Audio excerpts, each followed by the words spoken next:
జరిగింది. వాళ్ళ air defence systems ని కంప్లీట్ గా నిర్వీర్యం జరిగింది. ఇది ఫస్ట్ మనం చేసిన వాళ్ళ మిలిటరీ ఎస్టాబ్లిష్మెంట్ మీద అటాక్. అందులో మిలిటరీ పర్సనల్ మీద చేయలేదు, కేవలం ఎక్విప్మెంట్ మీద. అది ఎయిర్ ఫోర్స్ కి యాంటీగా చేసేది మన ఎయిర్ సుపీరియారిటీ ప్రూవ్ చేసుకోవడానికి చేసిన పని కింద చూసుకోవాలి. ఇంకా కొంచెం ఎయిర్ డిఫెన్సెస్ ఉన్నాయి. ఒకవేళ ఈ మిగతా ఎయిర్ డిఫెన్సెస్ కూడా తీసేయగలిగితే మనం 100% ఎయిర్ సుపీరియారిటీ అచీవ్మెంట్ కి చాలా దగ్గరలో ఉన్నాం. ఏ ఏ ప్రాంతాల మీద చేయాల్సిన అవసరం ఉందండి ఈసారి లాహోర్ కి సౌత్ లో ఉన్న ప్లేసెస్, సుకూర్, బహావల్పూర్, ఇటువంటి ఎయిర్ ఫీల్డ్స్ లో కూడా మనం అటాక్ చేయాల్సి ఉంటుంది. అలాగే కరాచీ చేయాల్సి ఉంటుంది. తర్వాత పాకిస్తాన్ హైదరాబాద్ చేయాల్సి ఉంటుంది. పాకిస్తాన్ రహీమ్ యార్ ఖాన్ చేయాల్సి ఉంటుంది. వాళ్ళ సుకూర్ చేయాల్సి ఉంటుంది. తర్వాత కొంత నార్త్ లో ముజఫరాబాద్ కూడా చేయాల్సి ఉంటుంది. అక్కడ వాళ్ళ ఎయిర్ డిఫెన్సెస్ చాలా పటిష్టంగా ఉన్నాయి, వాటిని చేయాల్సి ఉంటుంది. ఇది చేసిన తర్వాత మనకి ఎయిర్ ఫోర్స్ ఏంటంటే ఫస్ట్ మనకి మొత్తం క్లీన్ చేయడం మొదలుపెట్టింది. దాని ద్వారా వాళ్ళకి మెసేజ్ క్లియర్గా వెళ్తుంది, మన ఫుల్ స్కేల్ యుద్ధానికి తయారుగా ఉన్నాం. దాదాపు ఈ బ్రీఫింగ్ ప్రకారం దాదాపు 400 పైగా డ్రోన్స్ వాడినట్టు రిపోర్ట్ వస్తున్నాయి. అంటే ఏంటంటే కేవలం ఎమ్యునిషన్ తో పెట్టి మన డ్యామేజ్ చేయడమే కాదు, మన ఆర్డినెన్స్ డిపోస్ ఇవన్నీ డ్యామేజ్ చేయడమే కాదు, సర్వేలెన్స్ అండ్ రికన్సెన్స్. అంటే వాళ్ళు ఏం చేశారంటే మన ఏరియా అంతా, అంటే దాదాపు 400 డ్రోన్స్ 740 కిలోమీటర్స్ లో చూడండి. అంటే ఏంటంటే దాదాపు ఎవ్రీ 2 కిలోమీటర్స్ ఒక డ్రోన్ వాడారు. అంటే ఏంటంటే ఫుల్ ఇన్ఫర్మేషన్ మన వెస్టర్న్ ఫ్రంట్ అంతా గ్యాదర్ చేశారు. వాళ్ళు నిన్న గ్యాదర్ చేయడానికి ప్రయత్నించారు. ఎంతవరకు గ్యాదర్ చేశారు అన్నది మనకు తెలియదు, కానీ వాళ్ళ మిషన్స్ అన్ని మనం స్పాయిల్ చేసినట్టు మనం లెక్క పెట్టుకోవాలి.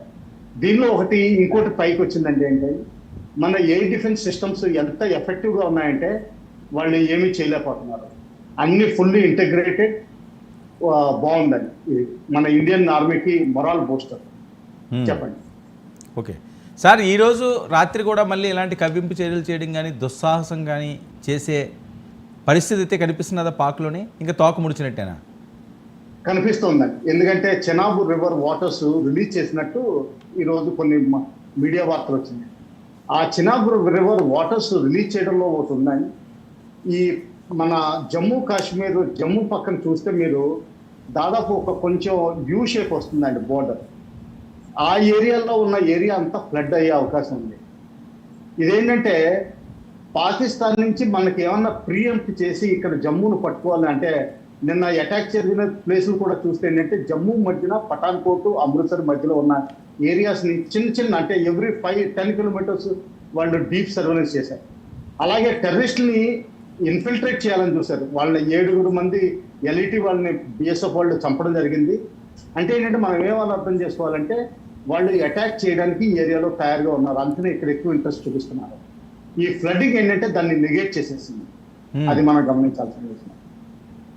ఓకే, సో ఇంకా ప్రమాదం అయితే పొంచే ఉంది 100% ఉంది. ఓకే, బహుశా మిసైల్స్, డ్రోన్స్ తిరిగి వాడవచ్చు, లేకపోతే వాళ్ళు పాకిస్తాన్ ట్రూప్స్ని కూడా వాడవచ్చు కొంతవరకు. సార్, రాడార్ సంస్థ ఏదైతే ఉందో అది పూర్తిగా కూడా ధ్వంసం అయిపోయింది, దాని మీదే అటాక్ చేశారు అని చెప్తున్నారు. వాస్తవేనది? ఈ 4 ప్లేసులు ఉన్నాయి చూసారా, లాహోర్, సర్గోడా, ఒకారా అండ్ సయాల్కోట్. ఇక్కడ మాత్రం 100% చేసేవాడు, అందులో డౌట్ లేదు. మిగతా చోట్ల ఎంత ఎఫెక్టివ్గా ఉందన్నది చూసుకోవాలి. మిగతా చోట్ల కూడా వాళ్ళు రెడార్స్ ఉండుంటాయి. కరాచీలో ఉంటుంది, పాకిస్తాన్ హైదరాబాద్లో ఉంటుంది, రహీమ్ యార్ ఖాన్లో ఉంటుంది. ఇటువంటి ఏరియాస్లో అన్ని చూసుకోవాలి. ఓకే,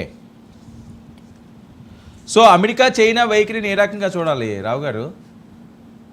టర్కీ డ్రోన్లు వాడుతున్నారట, మీరు చెప్తున్నట్లుగా చైనా ఏమోని రోడ్డు మార్గం కింద వాళ్ళకి ఏవి కావాలో అన్నీ కూడా సమకూరుస్తున్నది అంటున్నారు. అమెరికా మేము ఇందులో కలగ చేసుకోమంటున్నారు. ఏం జరుగుతుంది అసలు? బాహాటంగా చూస్తే చైనా ఏమాత్రం మాట్లాడలేదు, కానీ అంతర్గతంగా మాత్రం వాళ్ళకి full material support, moral support ఇస్తుంది. డిప్లొమాటిక్ సపోర్ట్ అయితే ఏం కనిపించట్లేదు ప్రస్తుతానికి. యునైటెడ్ నేషన్స్లో కూడా వాళ్ళు ఏం కామెంట్ చేయలేదు. కేవలం వేగ్ ట్వీట్స్, అంటే అన్కనెక్టెడ్ ట్వీట్స్ లా చేస్తున్నారు. ఇంకా అంతకంటే ఏమీ పొలిటికల్ అండ్ డిప్లొమాటిక్ సపోర్ట్ మాత్రం కనిపించలేదు. అలాగే అమెరికా అంటారా, అమెరికా ఏంటంటే ఇప్పుడు భయం ఏంటంటే న్యూక్లియర్ వెపన్స్ ఏమన్నా ఎందుకంటే మా స్పీకర్ అన్నట్టు మ్యాడ్ ముల్లా ఆయన చీఫ్ ఆఫ్ ఆర్మీ స్టాఫ్ అయితే అంత వర్స్ట్ కాంబినేషన్ ఎప్పుడు ప్రపంచంలో 1400 ఏళ్ల ఇస్లాం చరిత్రలో కూడా ఎక్కడ చూడలేదు. అటువంటి డర్టీ కాంబినేషన్ ఇప్పుడు ప్రస్తుతం పాకిస్తాన్ని లీడ్ చేస్తున్నారు. ఆయనే గవర్నమెంట్ నడుపుతున్నారు, ఆయన వర్చువల్ డిక్టేటర్ సివిల్ ఫ్రంట్ పెట్టుకుని. సో అటువంటి మనిషి ఏదైనా చేయగలరు, అది గమనించాల్సిన విషయం.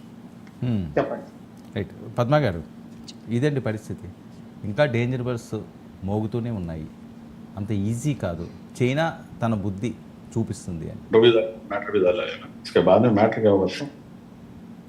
బాహాటంగా సపోర్ట్ చూపించకపోయినా బ్యాక్ ఎండ్ సపోర్ట్ అయితే ఇస్తున్నట్టుగా అనిపిస్తుంది ప్రస్తుతం మనకున్న ఇన్ఫర్మేషన్.